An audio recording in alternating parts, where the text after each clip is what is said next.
Olá pessoal, tudo bem? Seja muito bem-vindo, muito bem-vinda a mais essa prova, o nosso curso de resolução de questões e resolução de provas da OAB, primeira fase, Direito e Processo do Trabalho.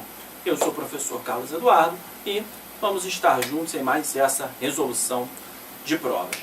Hoje nós temos a prova de Direito e Processo do Trabalho da OAB no 29º exame, tá? Você que já está acostumado comigo sabe que a gente vai ler a questão, vamos fazer um pequeno apanhado técnico, né, um teórico, que aborda essa questão. Tá legal? E aí a gente resolve vendo item por item. Vamos lá. Questão número 70. A Sociedade Empresária Ômega Limitada deseja reduzir em 20% o seu quadro pessoal, motivo pelo qual realizou um acordo coletivo com o sindicato de classe de seus empregados, prevendo um PDI, Programa de Demissão Incentivada. Você também poderá ver no decorrer das provas o PDV, o famoso PDV, Programa de Demissão Voluntária. Tá? Basicamente a mesma coisa, com vantagens econômicas para aqueles que a ele aderissem. Gilberto, empregado da empresa havia 15 anos, aderiu ao referido programa em 2018, recebeu a indenização prometida sem fazer qualquer ressalva.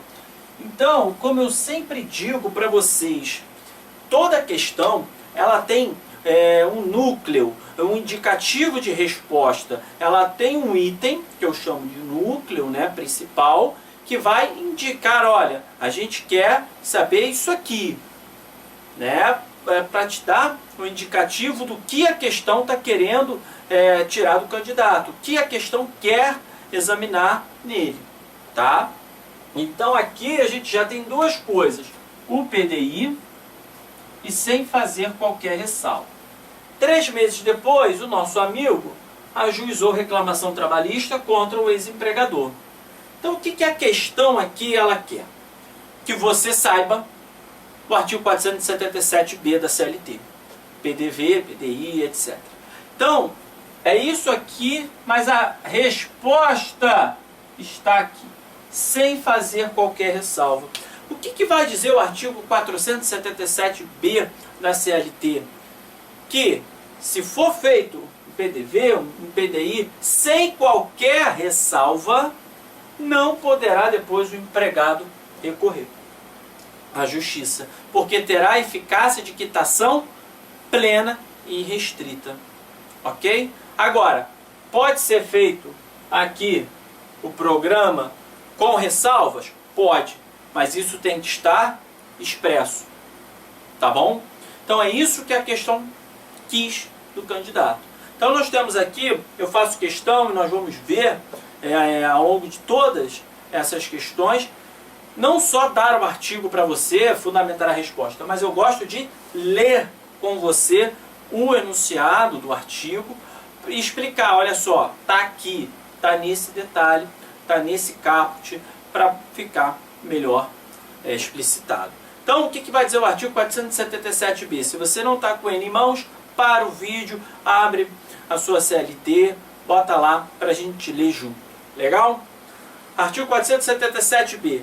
Plano de demissão voluntária ou incentivada, mesmo nome, tá? Então, você às vezes só está acostumado a ver PDV, aí você olha, pô, PDI, caraca, é outra coisa, eu não estudei, pô, vou ficar maluco, isso é diferente, não sei, acaba ficando nervoso e perde a questão. Tá? Então você tem que se acostumar com as duas nomenclaturas. Para dispensa individual, plurima, ou coletiva, previsto em convenção coletiva ou acordo coletivo de trabalho, que foi feito aqui o acordo coletivo, enseja a quitação plena e irrevogável dos direitos decorrentes da relação empregatícia, salvo disposição em contrário estipulado pelas partes. A questão diz que foi feita alguma ressalva? Não, ao contrário. Ela diz o seguinte, sem fazer qualquer ressalva. Ou seja, quitação plena. Ele entrou com a ação. Vamos ver agora o que deu os enunciados? Vamos lá. Deixa eu só pegar o apagador aqui. Vamos lá. Letra A. A adesão ao programa de demissão incentivada não impede a busca com sucesso por direitos lesados. Ao contrário, ela impede. Porque nós acabamos de ver no artigo 477b que o PDV ou PDI, se não for feito nenhuma ressalva estipulada entre as partes, ele enseja a quitação plena e restrita. Tá ok? Então a letra A, errada. A quitação plena e irrevogável pela adesão ao PDI somente ocorreria se fosse acertado em convenção coletiva, mas não em acordo coletivo. Isso aqui está errado. Nós acabamos de ler no caput que também enseja em acordo coletivo. Letra C. O empregado não terá sucesso na ação, pois conferiu quitação plena. Isso aí. Nós acabamos de ver. A demanda não terá sucesso, exceto se Gilberto previamente devolver em juízo o valor recebido. Isso aqui sequer tem previsão legal. Tá? Então, a resposta da questão aí de número 70 é a letra C. Exigia do candidato exatamente um pequeno conhecimento sobre PDV ou PDI. Legal, gente? Então, adiante. Vamos. Questão de número 71. Rogério foi admitido em 8/12/2017 em uma locadora de automóveis como responsável pelo setor de contratos, razão pela qual não necessitava comparecer diariamente à empresa, pois as locações eram feitas online. Então, para aí.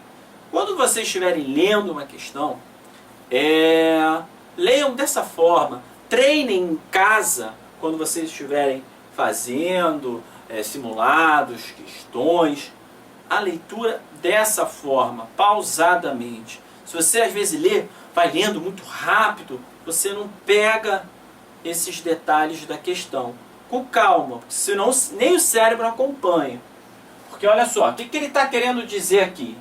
Só nessa parte, que era um trabalho online, então de casa. Ou seja, vai por partes, bota o seu raciocínio por parte.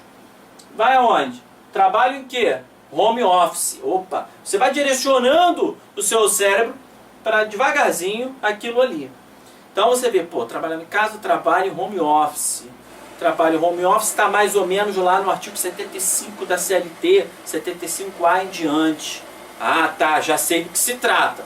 Beleza. Rogério comparecia à locadora uma vez por semana para conferir e assinar as notas de devolução dos automóveis. É uma coisa já importante. Assim, vamos lá. Rogério trabalhava em sua residência. Aqui quando abaixa.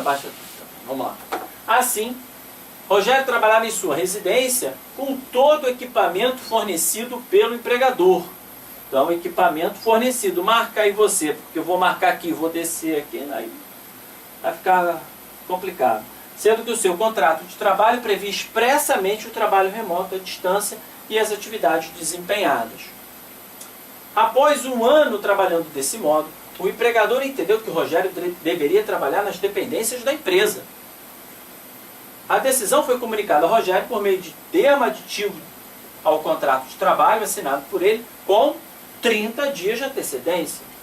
Ao ser dispensado, Rogério procurou o advogado indagando sobre possível ação trabalhista por causa desta situação. E aí? Sobre a hipótese de ajuizamento ou não, assinale a alternativa correta. O que nós temos aqui? Eu vou fazer um rápido apanhado do que seja o trabalho home office. Tá? E aqui eu já adianto. Primeira coisa importante que você tem que identificar, ou que você tinha que identificar nessa questão, é o seguinte: Rogério comparecia à locadora uma vez por semana. Primeira coisa, o ato do empregado, mesmo trabalhando em home office, comparecer às dependências da empresa para uma reunião, para apresentação de notas, não descaracteriza o trabalho em home office. Tá? Isso está lá disposto expressamente a partir do artigo 75A da CLT. Então, o comparecimento não exclui o trabalho em home office. Que aqui a questão tenta jogar para você, olha, ele trabalhava em home office, ó, mas ele ia lá uma vez por semana. Ele joga essa casca de banana aí para você. Então, diz que o equipamento era fornecido pelo empregador e o contrato de trabalho previa isso. Nenhum problema também, tudo certo. Após um ano, a empresa, olha só, fez o seguinte, beleza, muito bom, mas o seu home office acabou. Agora eu quero que você volte. A CLT vai dispor do seguinte para a gente. Ela vai dispor que quando o trabalhador estiver laborando em home office e a empresa deseja que ele retorne à atividade presencial, de maneira presencial, ela tem que comunicá-lo com no mínimo 15 dias de antecedência. Por quê? Para que o empregado se readapte, tá, ao trabalho presencial, ao horário do próprio corpo. Por quê? Se você está trabalhando de uma maneira online ou de casa, é diferente. Você pode trabalhar a hora que você quer, da forma como você quer, né? Você pode dormir 4 horas da manhã e acordar às 8 em casa na sua cama, continuar trabalhando, não sair da sua cama trabalhando. É diferente que você acordar, pegar condução, ir para a empresa. Então a lei dispõe que sempre que o trabalhador em home office voltar a ter que trabalhar de maneira presencial, no mínimo 15 dias. A empresa deu quanto? 30 dias. Algum erro? De maneira alguma. Tá? Então vamos lá. Então aqui, a priori, nenhum erro na conduta da empresa em home office. Então vamos ver as questões. Letra A. Não se tratando de modalidade de teletrabalho, deverá ser requerida a desconsideração do trabalho em domicílio, já que havia comparecimento semanal às dependências do empregador. É aquilo que eu falei para vocês, tá? O comparecimento uma vez por semana, ele não vai descaracterizar o trabalho em home office, tá ok? E isso a gente vai ver lá, deixa eu botar aqui para vocês, no artigo 75b, parágrafo único da CLT, tá? Então a letra A está errada. Letra B. Não deverá ser requerido o pagamento de horas extras pelo trabalho sem limite de horário. Não deverá ser requerido o pagamento de horas extras pelo regime sem limite de horário, dado o trabalho em domicílio. Porém, deverá ser requerido o trabalho extraordinário em virtude das ausências de intervalo?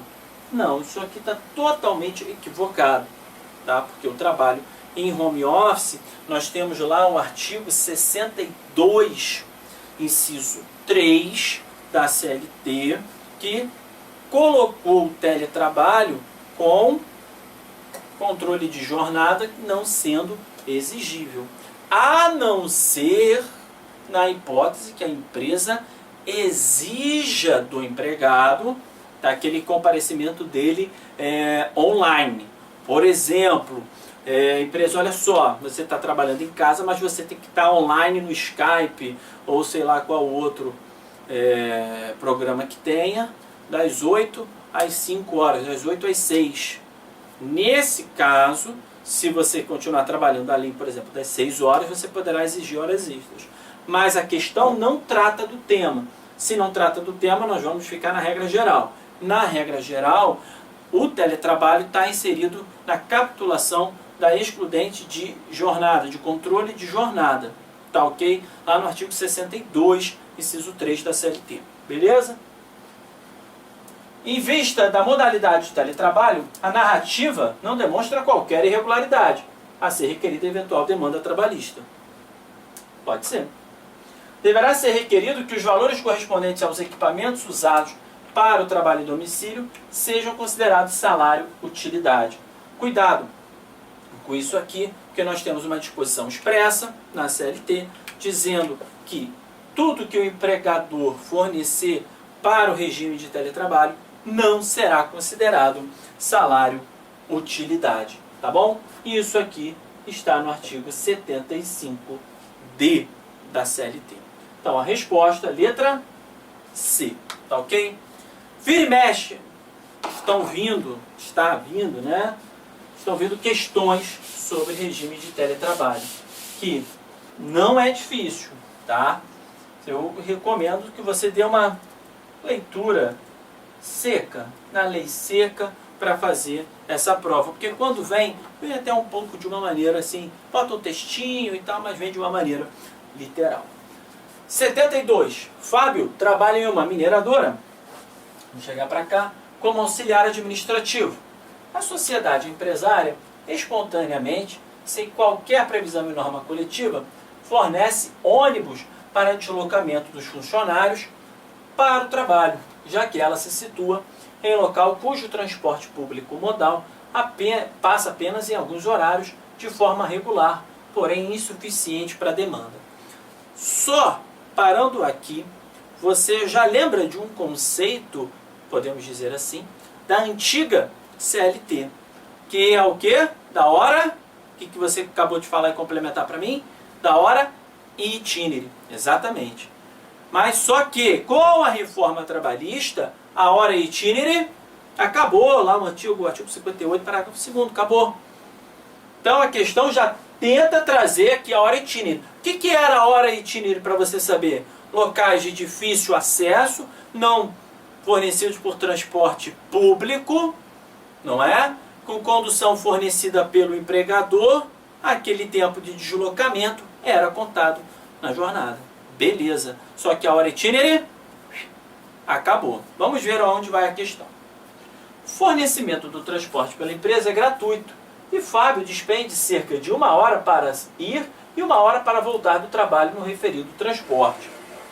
Além do tempo de deslocamento, Fábio trabalha em uma jornada de 8 horas, com 1 hora de pausa para repouso e alimentação. Insatisfeito, ele procura você como advogado a fim de saber se possui algum direito a reclamar perante a justiça. Considerando que Fábio foi contratado em dezembro de 2017. Por que a questão colocou dezembro de 2017? Que ela chutou? Que o examinador, porque o cara que fez a prova, nasceu em dezembro? Não, tá? Porque isso aqui da reforma trabalhista, que entrou em vigor no dia 11 de novembro de 2017. Então a questão já vem e coloca dezembro, para depois não ter nenhum problema. Pô, mas isso aqui foi antes da reforma? Foi depois? Foi quando? Tá? Se ele colocasse aqui 16, poderia complicar, né, o candidato. Tá ok? Então você presta atenção nisso aí.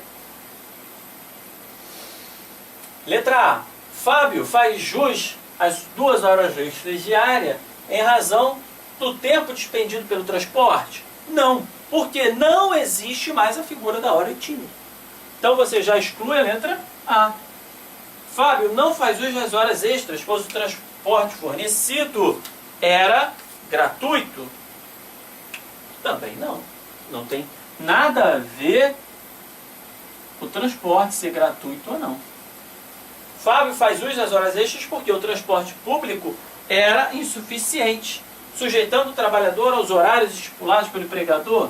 Também não. A questão do transporte que você tem que ter em mente aí, ela não tem nada a ver com a hora extra, porque a hora extra, a hora itinerary, foi abolida.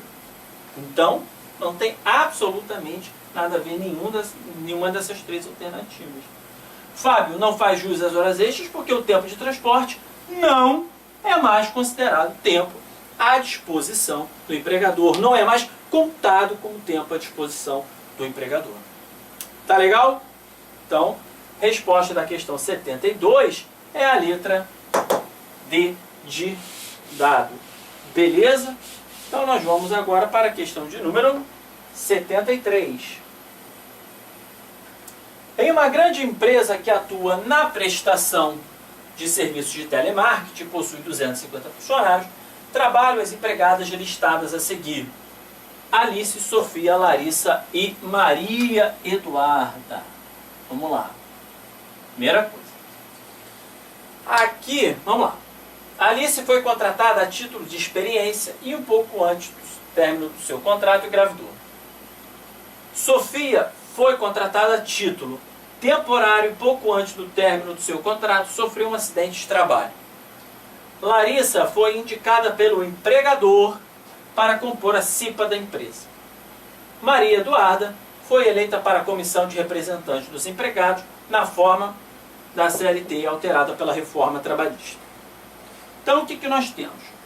Diante de todas as normas vigentes e do entendimento consolidado do TST, assinale a opção que indica as empregadas que terão garantia no emprego. Vamos lá, então.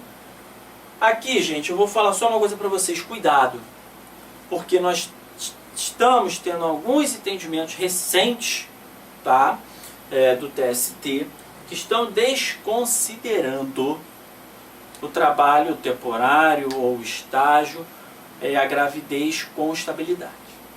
Tem alguns entendimentos, algumas decisões indo nesse sentido. Eu vou resolver a questão, tá, de acordo com o gabarito da banca. Tá? Com o gabarito de acordo da data dessa prova. Tá? A data dessa prova foi dia 30 de junho de 2019.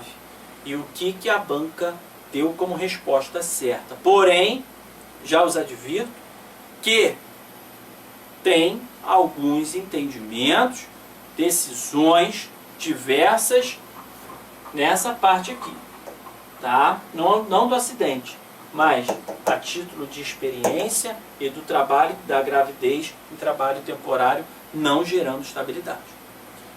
Nessa questão, e com a doutrina podemos dizer hoje majoritária, aqui ok. Por quê? Pela teoria da proteção máxima à mulher, a qual eu compactuo, tá? Do ADC, do Ato das Disposições Constitucionais e Transitórias 10, inciso 2, estabilidade, tá? A mulher detém estabilidade, ficou grávida, tem que ter estabilidade, não interessa se ela é temporária, experiência, o que seja. Então, tem essa parte aí. Então, entendo que sim. Então, Alice. Se, como o gabarito da banca também entende, tem Alice, a gente já tira a letra A. B. Sofia foi contratada a título temporário, sofreu um acidente de trabalho. A questão não vai além. Não diz se ela recebeu o auxílio, se não recebeu, só diz que teve um acidente de trabalho. Então, pela regra geral, a gente vai dizer que quem tem acidente de trabalho, quando volta ao trabalho, tem o quê? Estabilidade. Lá do artigo 118, da Lei 8.213 de 91. Então, a gente entende que a Sofia também. Então, tem Sofia na B? Fora. Larissa foi indicada pelo empregador para compor a CIPA da empresa. Estabilidade certa, né, professor? Não. Ué, como não? Mas CIPA tem estabilidade. Presta atenção nisso aqui. Empregador. Esse R aqui mudou a sua vida e mudou a resposta da questão. A CIPA indicada pelo empregador não tem estabilidade. Tá? Larissa indicada pelo empregador, não. Agora, se ela está representando os empregados, ela tem. Isso aqui a gente vai fundamentar lá no 164, 165 da CLT. Então, Larissa está fora. Então, a gente tira Larissa. Então, a resposta já é a letra C.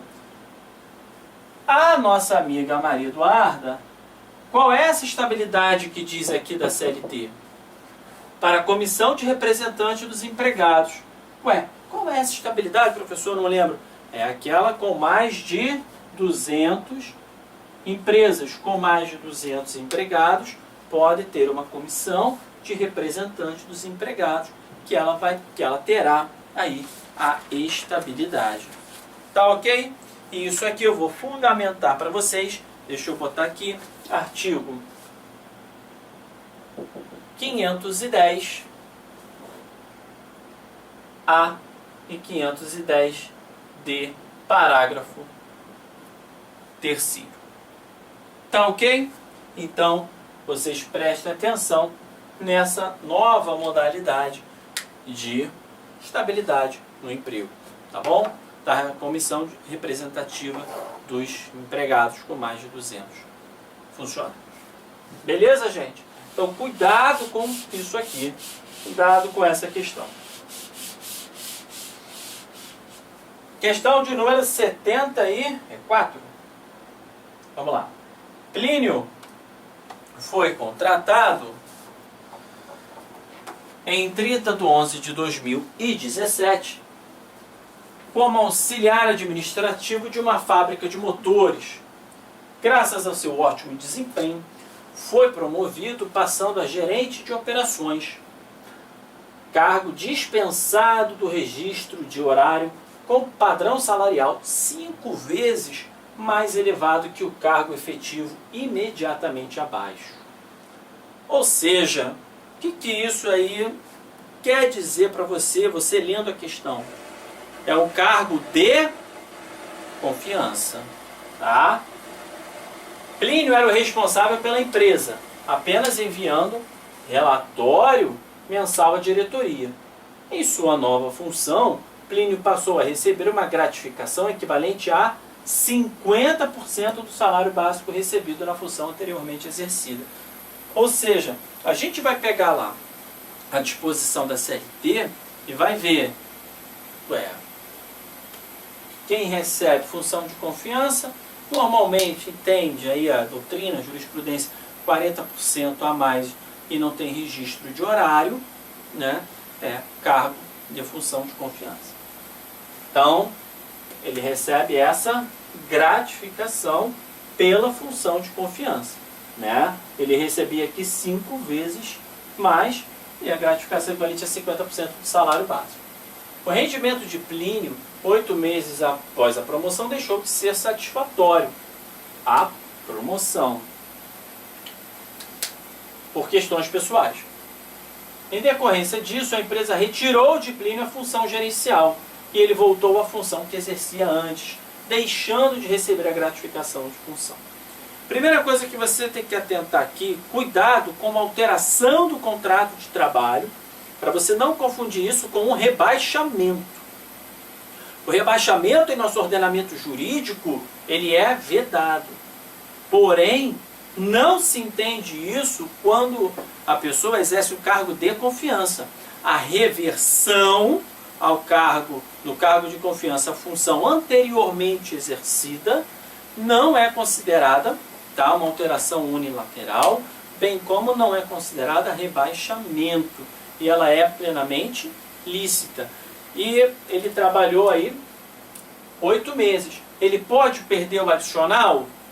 Pode. Porque com a reforma trabalhista, a antiga súmula 372 deixou, né, de existir. Que a pessoa que trabalhava, né, há mais de 10 anos, você não podia retirar o adicional. Hoje você pode. Foi promovido, exerceu o cargo de confiança e ser revertido sem problema nenhum, perdendo o adicional. Então vamos ver o que diz a questão. Letra A. O cargo de Plínio, que Plínio passou a ocupar, não era de confiança. Não, ele era de confiança, conforme nós já vimos. Tá? Por quê? Por que, professor, que o cargo era de confiança? Observe aqui, que ele vai dizer: foi promovido, passando a gerente de operações, dispensado do registro de horário, tá? Recebendo gratificação 50% acima. Dá uma olhada lá no artigo 62 da CLT. Tá? Então é isso. Exercia sim cargo de confiança. Razão pela qual a alteração contratual é ilícita? Não. Ela é plenamente ilícita. O cargo que Plínio passou a ocupar era de confiança. Porém, não deveria haver o retorno ao cargo anterior com perda da gratificação. Razão pela qual a alteração equivale a rebaixamento. Que eu acabei de falar aqui, não tem nada disso. Tá? Para você não confundir esses dois conceitos, porque o cargo é de confiança e se você exerce o cargo de confiança, você pode ser revertido ao seu cargo anteriormente ocupado, ao seu cargo de origem, que isso não é considerado ilícito, não é considerado rebaixamento. O cargo que Plínio passou a ocupar era de confiança, ok. E a reversão ao cargo foi lícita, ok. Mas não a perda da remuneração, pois equivale à diminuição salarial que é constitucionalmente vedado. Aqui está errado. Porque pós-reforma trabalhista, é plenamente possível que haja a reversão, que ele perca, tá? A gratificação sem problema nenhum. Tá? O cargo que Plínio passou a ocupar era de confiança, razão pela qual se admite a reversão ao cargo anterior, sendo lícita a perda da gratificação de função, conforme nós já havíamos dito. Beleza? Então, muito cuidado com essa questão. Eu vou recomendar... Vamos lá. Vamos ao artigo aqui 468, parágrafo 2º. Primeiro, não se considera alteração unilateral a determinação do empregador para que o respectivo empregado reverta ao cargo efetivo anteriormente ocupado, deixando o exercício de função de confiança, que foi exatamente o que eu acabei de explicar para vocês. Parágrafo 2º vai dizer: a alteração de que trata o parágrafo 1º, que acabamos de ver, com ou sem justo motivo, não assegura ao empregado direito à manutenção do pagamento da gratificação correspondente, que não será incorporada, independentemente do tempo de exercício na respectiva função. Porque antigamente, no antigo 468, parágrafo único, né, agora nesse artigo nós temos o parágrafo 1º e o parágrafo 2º, dizia, se você ficar mais de 10 anos, tá? Ele dizia, você não perdia, né, o adicional, ele se incorporava. Agora o artigo ficou bem claro. A qualquer momento, você revertendo o seu cargo de origem, você também perde ao adicional. Tá bom? Então, atenção nisso aí. Questão 74, resposta letra D de dado. Vamos lá, questão 75. Você vê que as provas estão vindo cada vez mais longas, né? Enunciados mais longos, propositalmente para cansar você. Mas, por isso que eu digo, leia com calma e já vai lendo como a gente faz aqui no seu treinamento em casa, marcando a questão, dando um indicativo de resposta, já direcionando o seu pensamento, que você ganha até mais tempo com isso do que ficar lendo 50 vezes a questão. Os empregados de uma sociedade empresária do setor metalúrgico atuavam em turnos ininterruptos de revezamento. Opa, a questão já disse qual é o tema dela. Vamos tratar sobre turnos ininterruptos de revezamento. Cumprida a jornada de 6 horas diárias, em irregular intervalo. O Sindicato dos Empregados, provocado pela sociedade empresária, convocou a Assembleia no ano de 2018 e, após debate e votação, aprovou o acordo coletivo para que a jornada passasse a ser de 8 horas, com o respectivo acréscimo salarial, observado o regular intervalo, mas sem que houvesse qualquer vantagem adicional para os trabalhadores. Tá? E aí, o que nós temos dessa questão? A. É nulo o acordo coletivo em questão e caberá ao interessado nessa declaração ajuizar ação de cumprimento. Não, ação de cumprimento não é isso. Tá? Aqui teria que ser uma ação normal, regular, né? Um outro tipo de ação. Não ação de cumprimento. A ação de cumprimento visa o cumprimento da parte coletiva. Tá? Dispõe os instrumentos coletivos. Letra B. A validade de tal estipulação, por não prever benefício para os trabalhadores, depende de homologação da Justiça do Trabalho? Não, ela não depende de homologação da Justiça do Trabalho. Agora deixa eu apagar aqui, porque eu abaixo aqui também. C. É obrigatório que a contrapartida seja a estabilidade de todos os funcionários na vigência do acordo coletivo?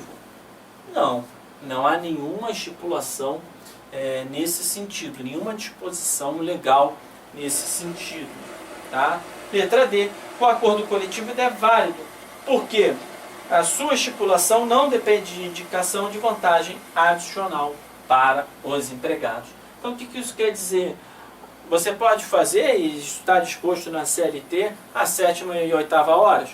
Problema nenhum por instrumento coletivo como foi feito. Sem nenhum problema. Só que você não precisa dar nenhuma vantagem adicional. É isso que a questão maliciosamente tenta dizer para você, fraude. Isso aqui é fraude. Olha, não devo nenhuma vantagem. Isso é um absurdo. É isso que a questão quer dizer. Só que, nesse sentido, turno ininterrupto de revezamento são aqueles 6x6. Né? Só que você pode, para o instrumento coletivo, botar para 8 horas. Sem que com isso você tenha que dar mais alguma vantagem. Tá? Era isso que pedia a questão. Então a resposta da questão 75 é a letra D. 76, agora começa a parte de processo. Vamos lá. Em sede de impugnação à sentença de liquidação, o juiz julgou improcedente o pedido. Então a primeira coisa que você tem que saber, como é que é a linha, tá? De um processo. A fase de conhecimento, fase do cumprimento, fase de liquidação. Você tem que saber isso. Em que fase o processo se encontra. Tá? Aqui já teve então sentença, transitou em julgado. Então você começou a fase que você vai liquidar aquela sentença. Né? Vai dar um valor àquela sentença para que seja executado aquele valor. Tá? O juiz julgou improcedente o pedido da impugnação à sentença de liquidação. Olha, eu estou impugnando isso aqui. O juiz vai e julgou o quê? Improcedente. Então a gente está numa fase de execução. Importantíssimo você saber disso. Ocorrendo mesmo em relação aos embargos de execução, ajuizados pela executada. Então nós temos duas coisas aí, dois tipos de coisa.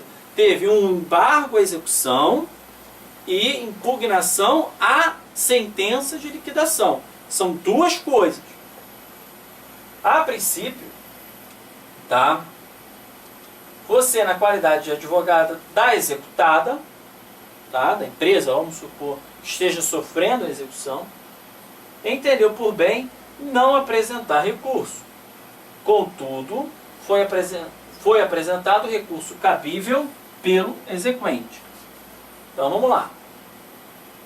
A parte exequente é quem está fazendo a execução, que está promovendo a execução. Interpôs agravo de petição. Tá? E a executada poderá interpor agravo de petição na modalidade de recurso adesivo. Ambas as partes poderiam interpor agravo de petição na hipótese, porém não existe mais essa possibilidade para a executada, pois não apresentou recurso no prazo próprio. A parte autora interpôs recurso de revista e não resta recurso para a parte executada. E a parte autora apresentou recurso ordinário. O que nós temos aqui então? O que você tem que saber? Em sede de impugnação à sentença de liquidação, o juiz julgou improcedente o pedido. Aqui, ele deixa subentender o pedido de quem? Da parte exequente. Tá? Então, ele julgou primeiro improcedente a sentença de liquidação do exequente. Por parte. Qual é o recurso cabível nesse caso? Se a gente está falando em execução, cabe agravo de petição. Ponto. Ah, não tem essa parte agora do recurso ordinário. Fora. Recurso de revista, tampouco. O recurso cabível aqui é o agravo de petição. Tá ok? 2. Ocorrendo mesmo em relação aos embargos de execução ajuizados pela executada. Qual é o recurso aqui também cabível? Agravo de petição. Porém, nós temos o recurso adesivo. A parte aqui, já a exequente, interpôs o agravo de petição. Então você não vai ter dois recursos. Ela vai, como se fosse um agravo de petição, na modalidade de quê? Recurso adesivo. Ela vai aderir, tá ok? Ela vai aderir ao agravo de petição feito pelo exequente. Então a outra parte, ela tem o prazo para fazer aquele recurso também. Você tem uma mesma decisão, que foi, vamos supor, ruim para os dois. Uma parte vai e agrava. A outra parte não. Ela vai fazer o que? O recurso adesivo vai aderir ao recurso da outra parte. Vai aderir. Vai juntar ao recurso da outra parte. Tá bom? Então, a resposta aqui é a letra A. Muito cuidado. Uma questão chata. Você tem que prestar atenção e dividir um de outro e saber quando você pode executar que tipo de recurso. A dica sempre é, na execução, cabe agravo de petição. Regra geral. Regra geral. Nesse caso aqui, sentença de liquidação foi improcedente, opa, vou agravar de petição. Só aqui você já exclui os dois. Tá bom? Beleza? Sem problemas. Então, cuidado com isso aqui. Recomendo que vocês leiam a disposição do agravo de petição na CLT.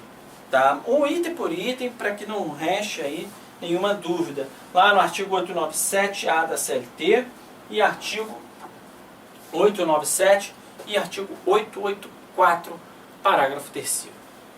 Beleza? Questão de número 77. Em março de 2019, durante uma audiência trabalhista que envolvia a sociedade empresária ABCSA, o juiz indagou a pessoa que se apresentou como preposto se ela era empregada da empresa, recebendo como resposta que não.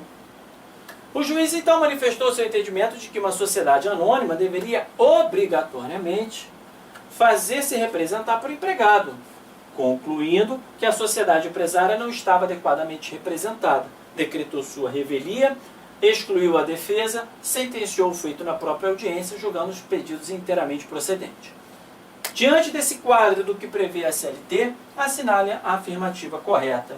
O que pode ser feito pelo advogado da reclamada? Gente, uma alteração simples, mas de grande efeito prático, tá? Nesse caso, o que é a questão que é tratada? O artigo 843, parágrafo 2º ou parágrafo 3º da CLT. O empregado não precisa mais, o preposto não precisa mais ser empregado da empresa. Não precisa.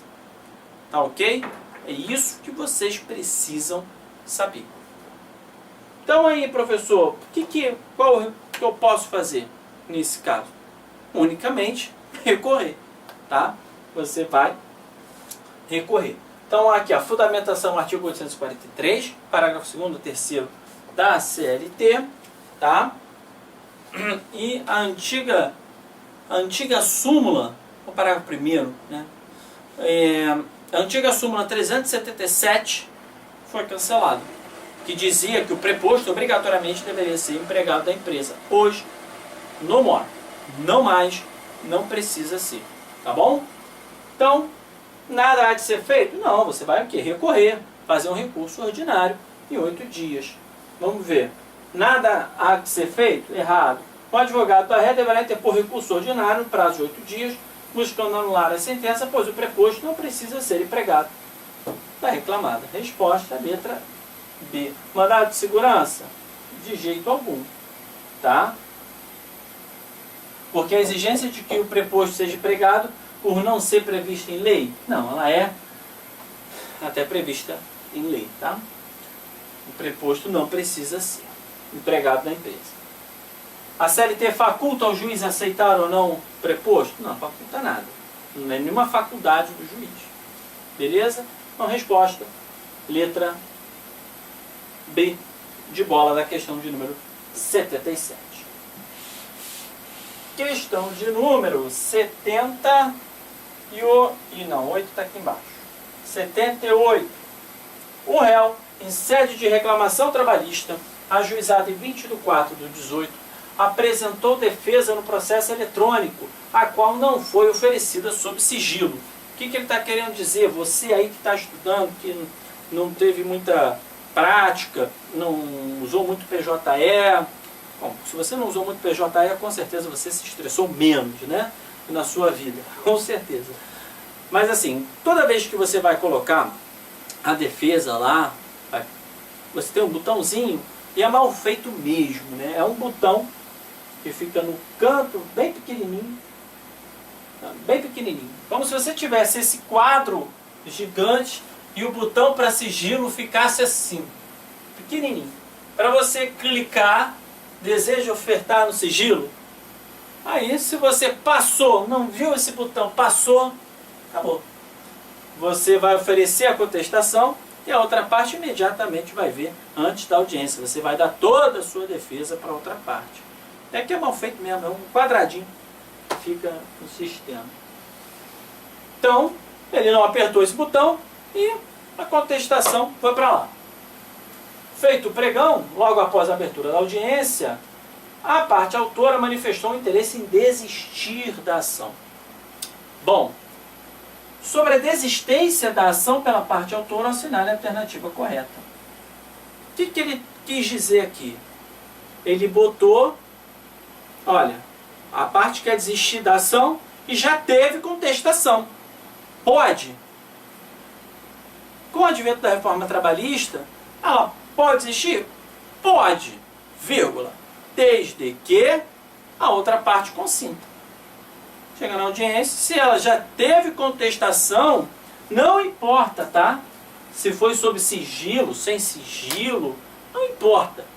Teve contestação nos autos, só poderá outra parte desistir da ação, no caso o reclamante desistir, se o réu, se o reclamado aceitar. Beleza? Vamos ver onde é que está isso aqui? O juiz deverá imediatamente homologar a desistência? Não, de forma alguma. Não é possível desistir da ação após a propositura? Está errado. É possível? É, desde que a outra parte aceite. Oferecida a contestação, ainda que eletronicamente, o reclamante não poderá, sem o consentimento do reclamado, desistir da ação. O oferecimento da defesa pelo réu em nada se relaciona à questão da desistência? Errado, tem tudo a ver. Porque se não tiver, por exemplo, se o camarada, se a empresa deixar para o último dia para juntar a contestação, a parte, tecnicamente, pela lei, tem até o último dia para desistir da ação. Ponto. Beleza? Resposta letra C da questão de número 78. Beleza? Então, vamos lá. Fiquei aqui de dar o artigo para vocês. Artigo 814, parágrafo 3º.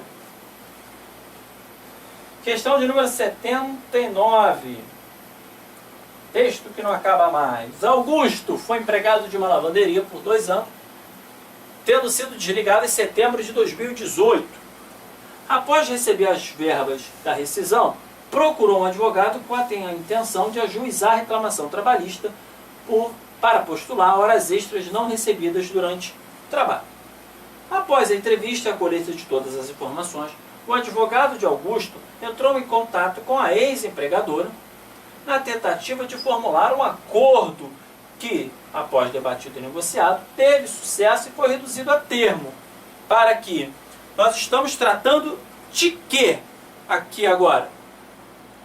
Acordo extrajudicial, artigo 855-B da CLT.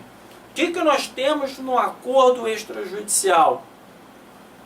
Antes, você vai lá, uma parte pode ligar para outra, vocês vão debater, vão realizar um acordo que tem que ser assinado pelas duas partes. Não pode haver advogado comum.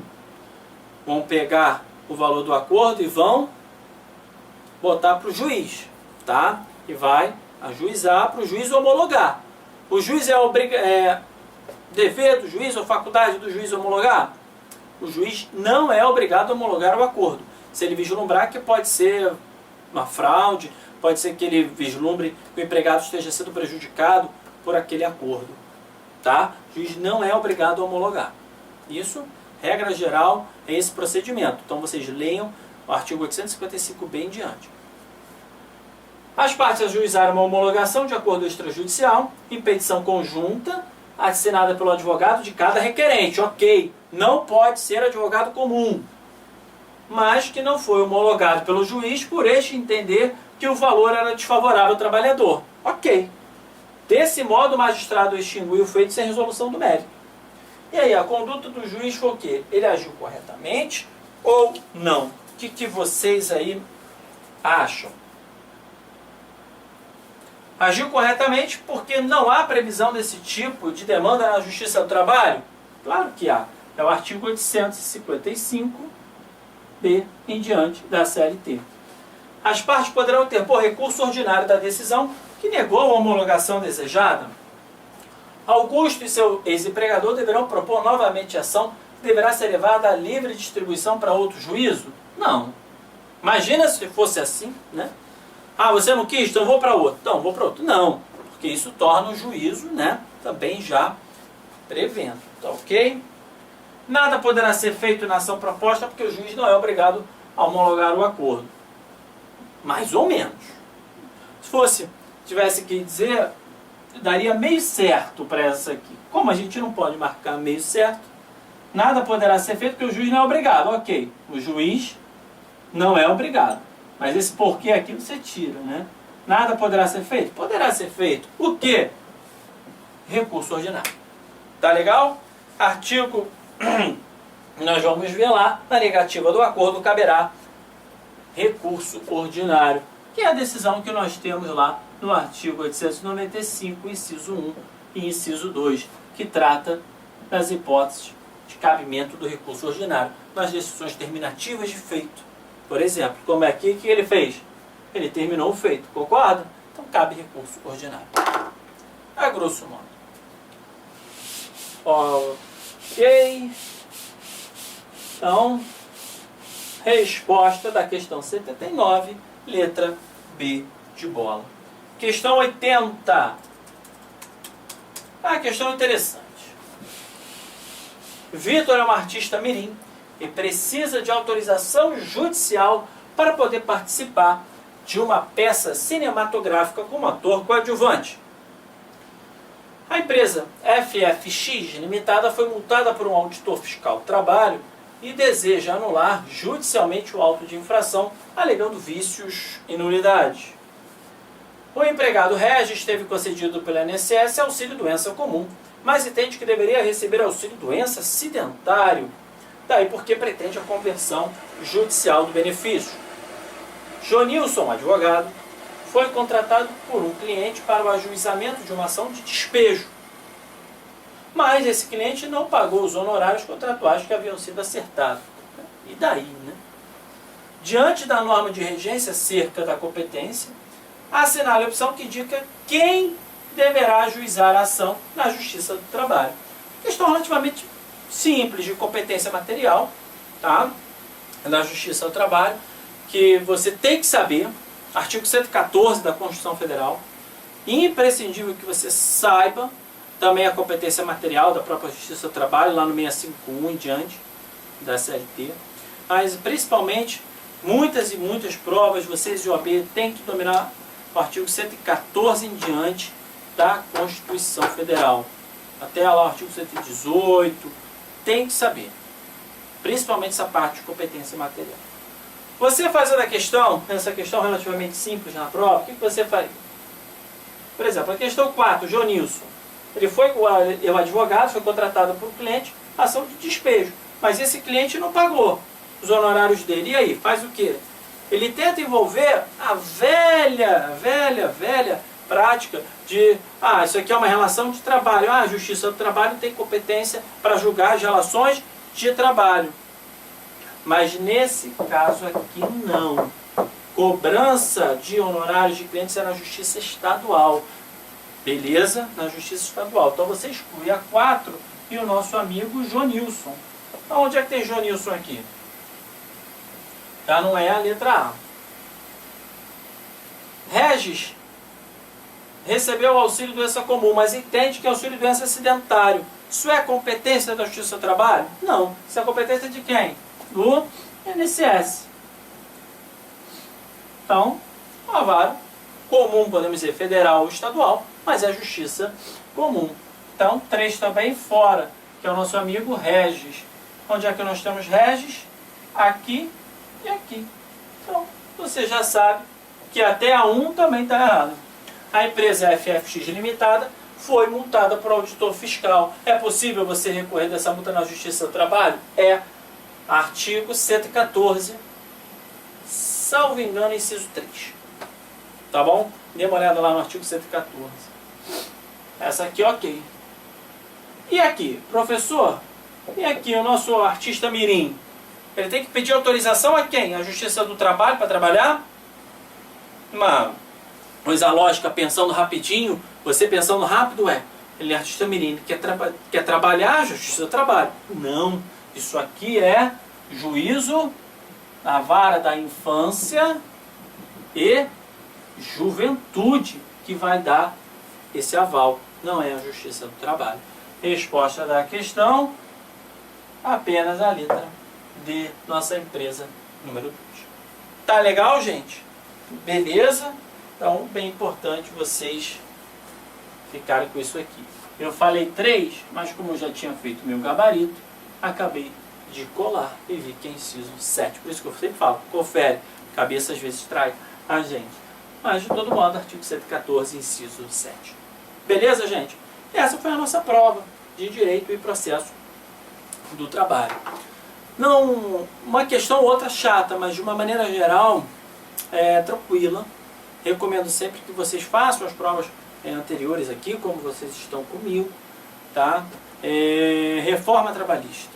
Vocês veem que basicamente a reforma ela é nova, né? Tem 2 anos e pouco, 3 anos. Então, leiam bastante, vejam. Poxa, professor, antes da prova da OAB, o que eu estudo de Direito e Processo do Trabalho? Olha, eu vou dizer para você, fazendo um scout pós-reforma, tá? Esquece antes, vamos falar com novo, entre aspas, Direito e Trabalho, veria as modificações, principalmente reforma trabalhista, tá? A questão do preposto, vira e mexe aparece, essa questão da desistência também nós vimos a questão dos empregados, mais de 200 empregados da garantia, nova modalidade de garantia, tá? Acordo extrajudicial vem caindo muito. Questão de depósito recursal. Quem deve isento de depósito recursal e aqueles que são reduzidos à metade também tem caído bastante, tá?